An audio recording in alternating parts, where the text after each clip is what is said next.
Just made this man so mad. He pulled up the sign and started shaking his fist, and she tried to get away from him, but he just kept following her and got on her bumper, and then so she got off of the interstate and headed down this little feeder road and toward the church building, and he followed her down there just as fast as he could go, standing right on her bumper, and she told him, if I could just pull into Walgreens and maybe slide through the pharmacy, and I'll get the attention of the attendant there and get him to call the police. And before she could even get into that bay of the Walgreens, he just wheeled in front of her and cut her off where she was kind of stopped. He jumped out of the truck, and he was so mad, started banging on her car, and then pulled her license plate off of the front of her car and threw it at the car and got in his truck and drove off. Wow! I mean, can you believe people act like that?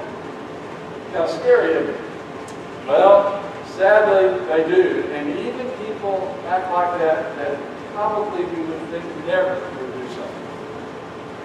Sometimes in the midst of our rage, in the midst of our anger, we sort of lose a few IQ points.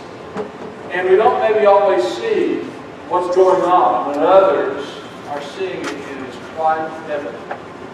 Maybe that's the case in your marriage. Maybe that's the case in a marriage with someone you know, where there is this conflict. And maybe your spouse doesn't see it as all that significant or all that harmful, but you do, and you feel it.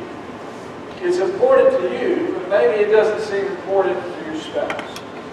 What that really reveals to us is a particular problem on many levels, but one of which has to do with the problem of maybe not always seeing ourselves as others see us. Sometimes in counseling, we share with others this sort of Johari window, as we call it, was representing our life. I don't always get to do this in church, but I don't have many places where there are 4 window panes in one area. But I want you to look at that window pane at the right-hand side, letting that whole window sort of represent your life. And realize that on the upper right-hand corner, there are things that you know about yourself that other people know. Do you agree? Things you know about yourself that other people know as well. There are things you like to do, places you like to go, kinds of food that you eat. Then there's a quadrant of our life up there that maybe of things that we know about ourselves that other people know. And maybe something that happened to us in our past, or maybe some private sin, or something we're struggling with that we know, God certainly knows, but other people don't. And then there's a quadrant over here in our life of things that we don't know about ourselves and other people don't know about them either. Like, how would you respond if while you're on an airplane, the pilot comes on and says, I'd like for every one of you to grab a hold of the seat in front of you, put your head down, and get ready because we're going to crash in just a moment. How would you react? I don't know. I've never been in that situation. Right? So you don't know that about yourself, and other people don't know that either. But what's that fourth quadrant? That fourth quadrant of our life represents things that we don't know about ourselves, but other people. Isn't that true? And I know that can be the case because although maybe we refuse to admit it or see it, other people don't see it.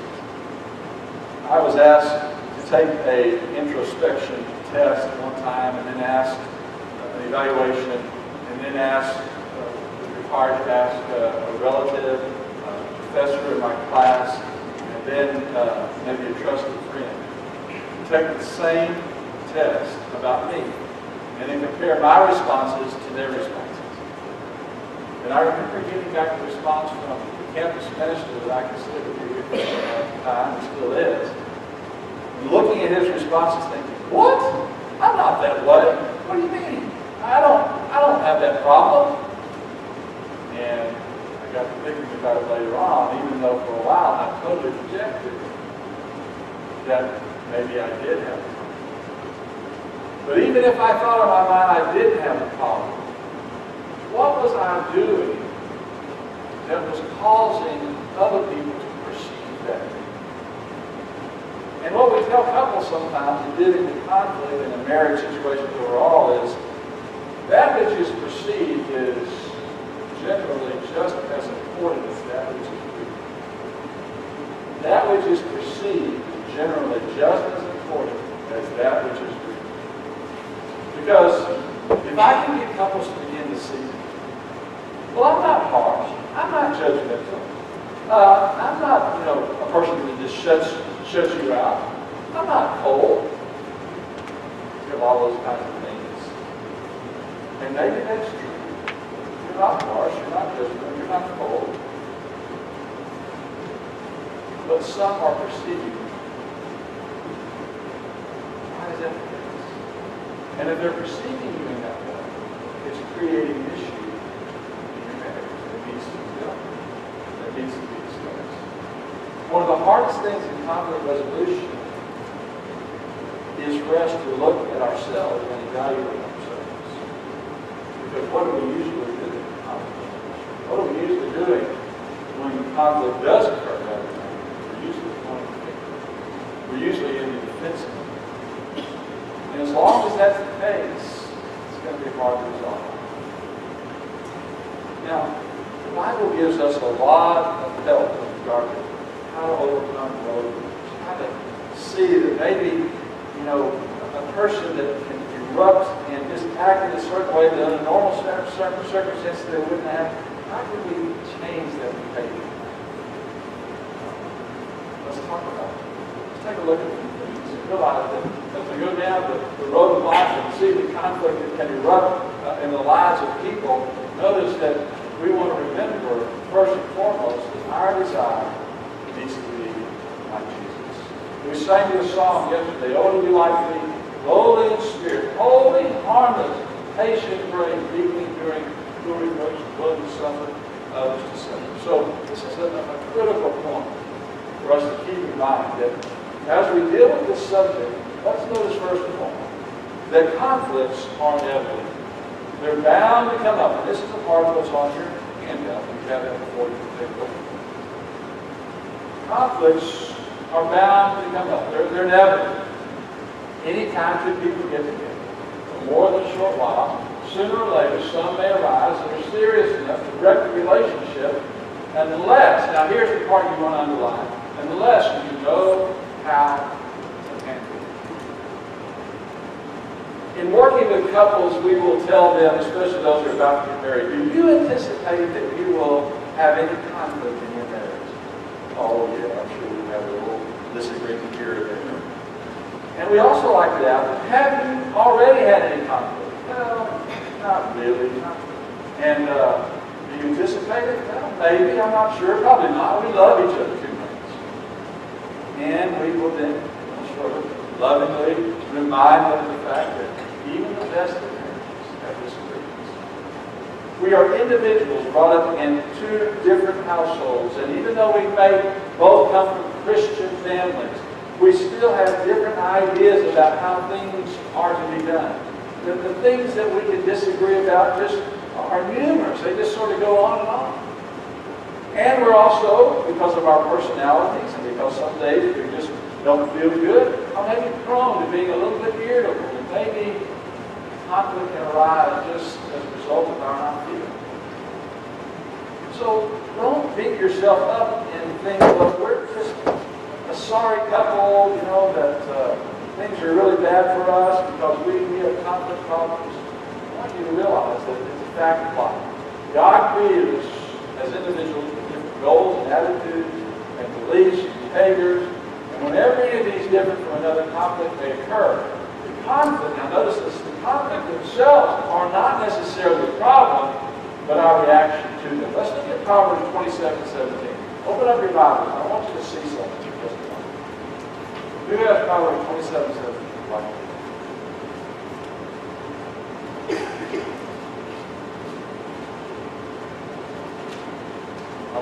So I'm going to read that. Iron sharpens iron, so one man sharpens another. All right. Iron sharpens iron. Man sharpens, one translation says, the countenance of his friend. Have you ever thought about how you can make a knife sharp?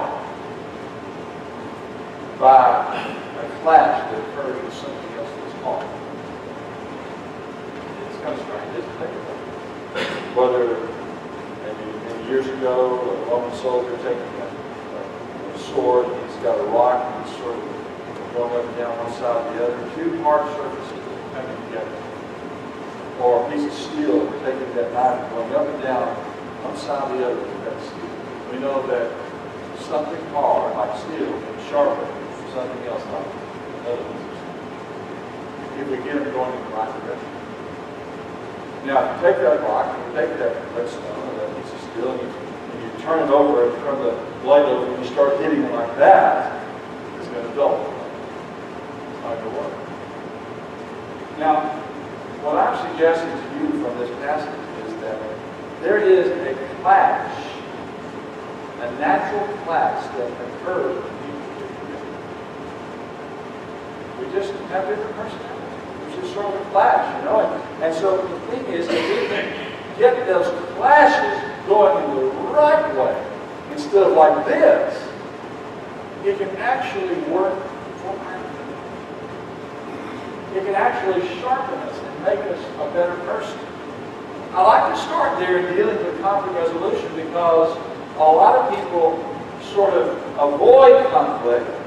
They just, as we'll see in just a moment, sort of stuff it away and try to ignore it, or they become an enabler, and all the while, this other person continues to be a bully, or this other person continues to take advantage of people, or this other person never really gets to grow. And you never really get to grow truly as a person if you don't allow yourself the opportunity to work on conflict. The problem is, most people do know about it all along. And they have a bad experience at it. And so the next time some disagreement occurs, they avoid it. They don't want to talk about it. Or maybe some person is always seeking to win, and the main goal is winning an argument. And if you can out-argue me, or with your logical arguments presented in such a way that proves that I'm wrong, then you will be the winner. And so therefore we arrive at the conclusion. And one person may not know the truth. Sometimes some people don't always think clearly and analytically like someone else does. Some people are mathematicians. Some people are counselors. Some people are engineers. Some people understand the nurturing process that goes along with working out in a garden.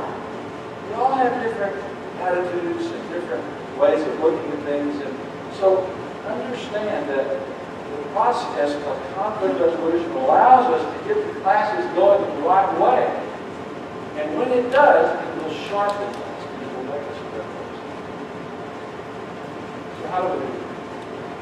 Well, let's take a look at a few things along the way here.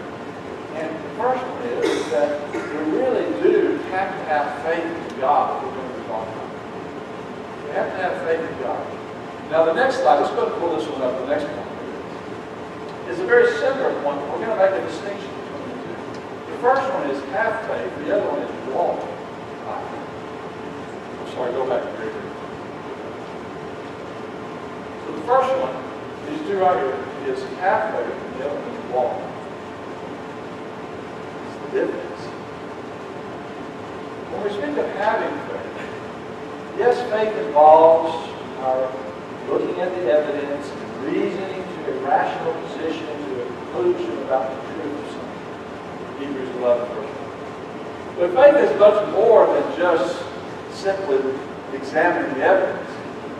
Faith, according to passages like Matthew chapter 8, the centurion that Jesus said, I have not seen so great a faith, no, not in Israel, was a faith that trusted in the power of God, not himself. Who said, Lord, just say the word and I know it will be done. Faith, yes, involves belief, it involves obedience, but it most, by necessity, also involves trust. This is God, you said it, I'm going to believe it, I'm going to do it. God, this goes against maybe even my own sensibility of why I need to do this, but God, I'm going to do it because you said to do it, because you know me better than I know myself. See, it takes great faith to become a Christian. Because it may not make sense to us how it is that when we go down under the water and come up out of the water, that we are a Christian, a child of God. I mean, water is something we use every day. We drink it. We bathe in it. How is it that now God going to use that element to save us? Is there something magical or mystical about it? No. We have faith. We trust in the plan of God to redeem us, to save us, so that we can then go on our way rejoicing. The same thing is true when it comes to conflict resolution. God, it may not make much sense to me to say that when I'm reviled, that I should not revile again. See, from a human standpoint, what do we tend to do when we are reviled? What do we want to do? Did he? What does the Bible say about suffering in Christians, that we should be long suffering? Now, I'll tell you what, I was involved in athletics and all that. I didn't like it when someone came across and hit me on the line of our blows. I can do it, maybe, man, I'm going to hit them back. It was going to be even harder. They made me suffer, I'm going to make you suffer. The Christian can't live life that way. God has called us to suffer long. Again, that goes against maybe our sensibility. You've insulted me, so I'm going to insult you. Because you've hurt me, now I'm going to hurt you. And that sort of alleviates a little bit of the pain. But God said, don't do that. 1 Peter chapter 2, verses 20 through 22, talking about Jesus. That left us an example that we should follow in his steps. Who did no sin, neither was there guile found in his mouth. When he was reviled, he reviled not again. When he was threatened, he threatened not. But instead, he committed himself to him that judges righteousness. That's what I'm talking about. It's just one example among many of our saying, God, here's what you said. Here's what I feel like doing. You want me to love my wife when she's being so bitter and ugly toward me? You want me to not be bitter against her, but to love her? You want me, woman says to God, to submit to my husband? Well, he's not worthy of submission. He's just not a very good spiritual leader. God, you don't know what he's done to me. God, and on we could go and keep coming up with things from our perspective that say, this is how I want to handle it. This is how I get control of the situation. By yelling, by screaming, and who can outshout the other person? God says, Ephesians 4. Be angry, do not sin. Put away things like, he says, this clamor, this outcry of shouting. Don't give place to the devil. Return good for evil. If your enemy hunger, feed him. If he's thirsty, give him a drink. In so doing, you'll heap coals of fire upon his head. In other words, it's a way of softening his heart. So, when we speak of God and trusting him, we have to have faith. I just don't know if I can forgive him and forgive her for what he's done. It's hurt me badly. You know that with men, yes, things are impossible, but with God, all things are possible. I love that story where the disciples were listening to Jesus talk about the problems of wealth and how it's going to be easier for a camel to go through the eye of a needle than for a rich man to get into heaven. And they go, well, who can go to heaven? It's going to be impossible. And he says, well, with men, it's all possible. God, all things. Believe you can. Your husband, your spouse is hurting. It's hurt you, and they've committed adultery, and yet they've repented, they come back. God can empower you to do that. Forgive. Well, that's just one example. What about just things that happen on a day-to-day basis? Things that go on, problems that we face. We have to have faith. And then secondly, we have to walk by faith. That is, does God have a plan for conflict resolution? And there ought to be an entire, there have been sometimes in various places, entire seminars dedicated to conflict resolution. How the churches resolve conflict, how the family resolve conflict. It's important, I think, step-by-step process that we ought to go through in examining Scripture to see what looks like the book of Galatians. Where we learn that conflict resolution starts by our saying, well, what is right and what is wrong? And then there has to be agreement upon that in terms of clearly what's laid out in Scripture. There has to be agreement. God says, thou shalt not do this, you must do this. We have to agree upon it. But then there are a whole lot of things, right, that go on, for example, in the church that are areas of judgment. You know, the list is endless of things that we could disagree about in a church family. And so, what did God put in place? He put in place an organizational structure of loving elders who are among the flock, who work with the flock, who listen to the flock, who in a congregation where there are times in which there are disagreements, even though they may have a liberty to do certain things, as Paul goes on to speak about Galatians, he says, don't use your liberty for division or stumbling, causing others to sin.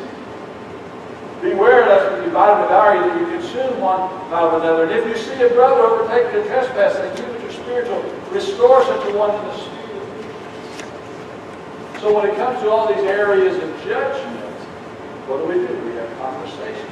We talk about it. One of the books I mentioned to you the other day for learning the organizational sort of components of a relationship in a marriage is a book called Point. And in that chapter on headship, and looking at the family unit and dynamic, do you know what he uses as an illustration for helping men to see this responsibility that they have? He uses Joe Montana and Jerry Rice, a quarterback and wide receiver for the San Francisco 49ers that won 4 Super Bowls. Wow! They achieved great things together. Illustration that I think is very biblical in reminding us that man's no more important than woman. That they are equal in the sight of God, and yet God has assigned them different responsibilities, but it does not mean one lords it over the other. It does not mean that one doesn't listen to the other, that they don't confer. Just like it says Jerry Rice, that Joe Montana would get to the sideline, and Jerry Rice would say, Joe, what happened there? I was open on that pass. You need to throw that to this play's going to work. And he's listening, and they're talking, and then they get in the huddle, and the decision has to be made. But not without a lot of conferring and working together and building a relationship over time and all of that. That's not a perfect analogy. I'm just saying that so many times in our life we forget about what role God has given us. But secondly, we forget about many of the things that we end up fighting about or having a disagreement about are in this whole area of liberty and judgment. And when they are in this area of judgment, there must always be always consideration, surrendering our will. Now, two people coming together and say, what's best for the relationship? Sometimes that's hard to figure out. I get that. You have to pick your battles carefully. You have to be able to understand that sometimes, yes, something may be okay, and sometimes it may not be okay. Look at Bible examples again in regard to circumcision. On one instance, Paul had Timothy circumcised, right? In another instance, he said, no, what they're doing over here is absolutely not going to be tolerated because they're trying to impose it as God's law on everyone else, but it's not God's law. So I realize it's not an easy process, but it must begin by our first saying, what does the Bible say about it? Secondly, if it's in an area of judgment, I've got to understand that I've got to pick my battles. What's most important? Delegate it, relegate it to each of the roles that we have and responsibilities. Talk about it, communicate about it, and go through a step-by-step process again that's available in a lot of good books and materials. I'm saying go to God's Word. There's a way for us to get to a conclusion and a resolution with regard to a lot of the conflict that goes on. But here's the important principle that I hope you all know. When it comes to conflict resolution, when you think about how to get there, this sometimes helps you. agreement doesn't always, or acceptance doesn't always mean agreement. Sometimes people think when it comes to topic that we have to agree on every single thing. Maybe there's a couple out there that does, that agrees on everything. I don't know. No one. But the fact that I may not agree with Carla about something, about maybe how things ought to be organized in the house, doesn't mean that we can't resolve the conflict. But I begin to think about, well, those are areas that she is in charge of, and I need to be supportive of those areas and help her and let her make those decisions. I may not agree that putting the green bean cans over here is more efficient than putting them over here. I've seen men try to get that involved in the lives of their wives and dictate and tell everything that they ought to do and micromanage and come up with a logical conclusion, even verbally debate them about what is the most efficient way to do something. And if you don't do it that way, then you're wrong. And if you're wrong, then it's sin. I mean, that's how they reason. It almost becomes sort of this oppressive ogre and control freak. Again, agreement or acceptance doesn't always mean. We can accept things and go ahead and go along with the situation. So no matter sin, and we can find harm in the relationship. As we do that, let's pull the rest of this here because we're running out of time. There's so many. We need to act in love. We need to approach each other in kindness and concern. These are all in your handout, and you need to establish, notice this one, very important, a mutual atmosphere of vulnerability and transparency. Until we are willing to open up our heart, not in a critical, mean-spirited way, and I'll talk more about communication in the last session today, about good communication patterns. Until we're willing to be vulnerable and transparent and admit that we're wrong and admit that we're struggling to sort of figure this out maybe, or that we've got some emotions and deep feelings down there that need to be expressed without judgment, without being criticized, so that we can listen and go back and forth. We're never going to be truly united brothers. Relationship of any depth at all demands that we open up and that we're vulnerable. And that we not be criticized for our vulnerability or for our weakness or for our crying or for our expressing frustration, maybe trying to find the right word. And some people process out loud. Some people are very calculated, analytical in their thinking. Others, they're not quite so much that way. Being effective listeners to these processes. You know what I have couples do? Sometimes I'll hear them going back and forth about what the other one's saying, and I'll say, now, let's do something. What I want you to do, your job, husband, is just to listen. Not judge, not analyze, to hear. And what I want you to do is when she is through talking about this concern, the problem she has, is I want you to repeat back to her what she said. Okay, no problem. And I can tell you about 9 times out of 10, when we go through this exercise, man will add something to the sentences. Or he'll infer something. So you don't like it when I go fishing with all my buddies every week. Maybe she never even bothered to come fishing. And it's hard for us to listen. One of the biggest things I remember Carla telling me years ago when we were working through and getting conflict in schools, as a married couple we have that, as we grow in school, how things we disagree about, is how important it is for her to be perfect. Again, not always did I say, oh, you're 100% right, I totally get it. The fact that we're willing to listen and we're trying to understand, and that we are going to repeat back what they said. Yes, listening to understand, so that they know that they're hurt.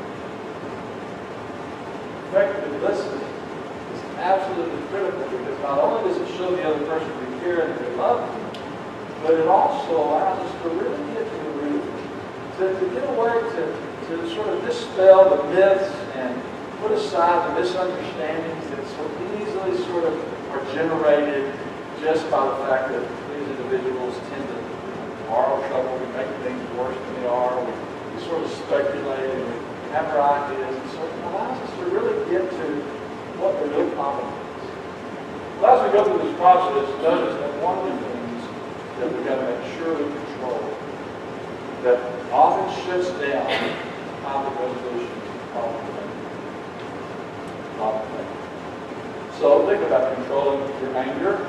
And remember what the Bible says, that God, yes, commands us to be angry. But it also reveals that we should not sin. Anger, now notice, that is petulant, that is verbally abusive, that is demeaning, that's violent, that's vengeful, that's uncontrolled, harmful to others, self-serving, or hypocritical. Yes, Jesus was angry. Yes, we can be angry about injustices. But a lot of times, our anger isn't righteous anger. I've seen anger manifest itself in relationships because either the person was feeling guilty about something, it's a way to sort of cover up their guilt. Why are you so angry about this? What's going on here? You know? That's my phone. Don't be looking at my phone. Can I have any privacy? First of all, I'm so angry about it. You think you're trying to control me, aren't you? What's really behind that? It's guilt. Because there are messages coming from somebody else. He doesn't want her to see. There are things that maybe he's thought or he looked at, but he doesn't want her to see. Sometimes people are angry because of guilt. Sometimes they're angry because of feelings of inferiority. Someone said something to us. I've seen this in class with students. You know, somebody makes a point and kind of tries to make everybody laugh, and in the midst of that, at the other person's expense, another fellow student, and what happens? That person gets mad. I even years ago saw two students get up and go at each other physically. Why? Why did they get so angry? Because this student was made to feel inferior. He was made fun of. And anger was a defense mechanism. It was a response to sort of protect inside. That's not the way we can. First of all, why do we feel so inferior? People make statements for us. I know it hurts. Yes, we get it. But we have to judge ourselves in the light of God who loves us and cares about us. That's where our sense of worth and value and identity should come from, is God. Not what everybody else thinks. You know, I know it's hard. My point is, many times our anger erupts because maybe there's something down deep inside of us that has not been resolved in the past, own experiences. Or maybe something has gone on in the relationship, and so we run. Just not a good way to deal with life. So, if you think about anger, we need to remember it's normal God-given emotion. Anger is often different, though, than anger is. Anger is often different, though. Man's anger. Anger can lead to sin. So, all is natural control. Now, look at the next line.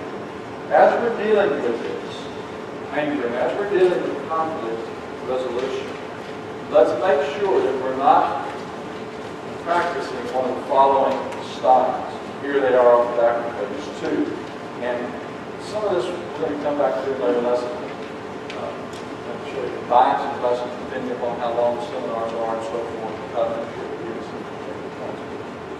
Now, I apologize for the small type here in font, but there's a lot here and I want us to see.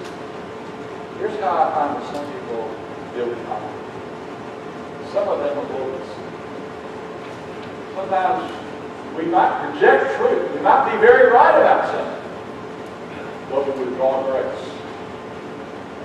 We pump our dominance, angrily take charge of the situation, and we become a bull in a china shop. We recklessly carry the situation without gaining understanding or perspective. We force our ideas, we use one-way communication, we intimidate, we interrupt, we become belligerent, we make demands, we coerce, we argue, we become closed-minded. We, in essence, bully people to act in conformity with our wishes.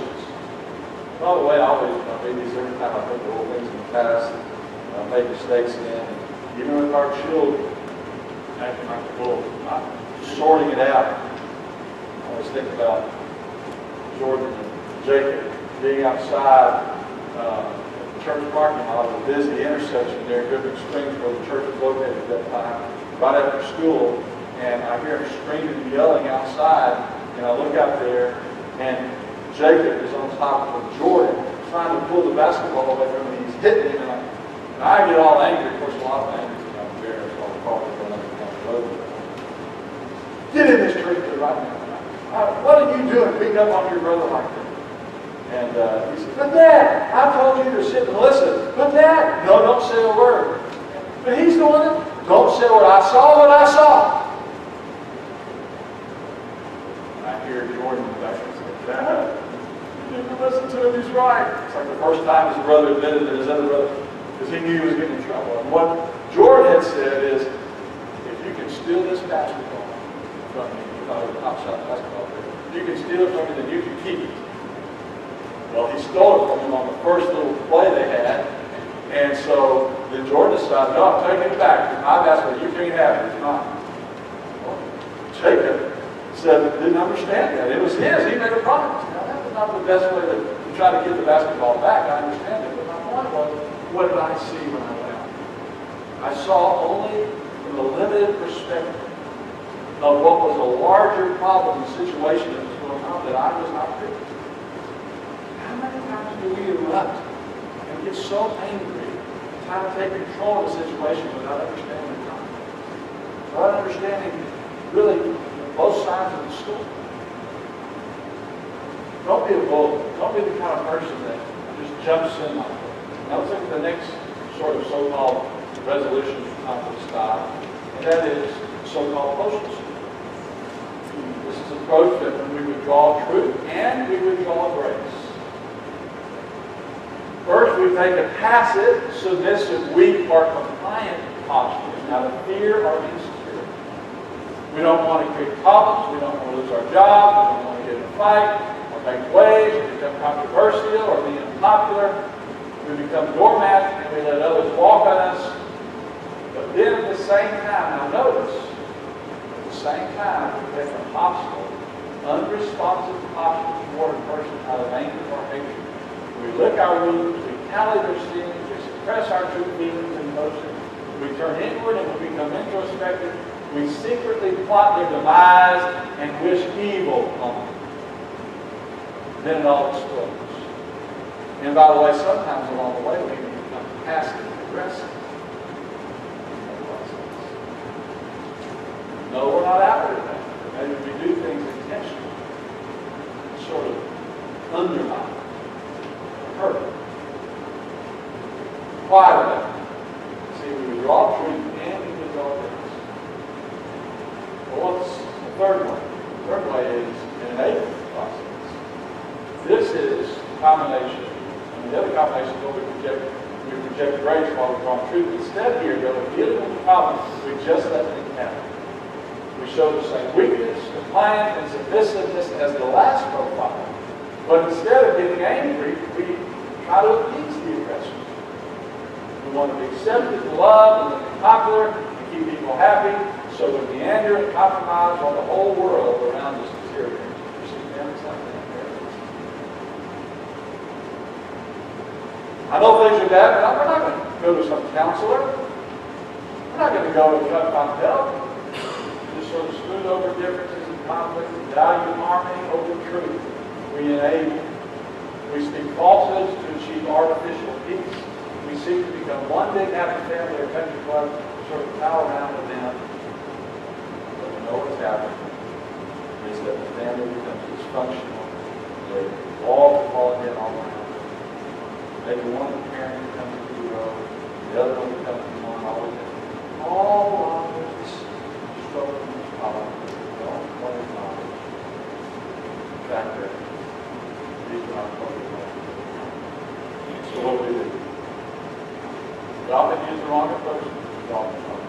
just reflect on these various approaches. Difficult people and situations. What happens if we act like a jerk about difficult people? Rejecting truth at the expense of grace. What does it do? It provokes. It exacerbates the problem. It creates hostility. What happens when we go postal with difficult people? Withdrawing truth and grace. Bearing our heart. Wishing evil on others. Backfires. Destroys us. We become bitter. What happens when we pal around with difficulty? Rejecting grace at the expense of truth.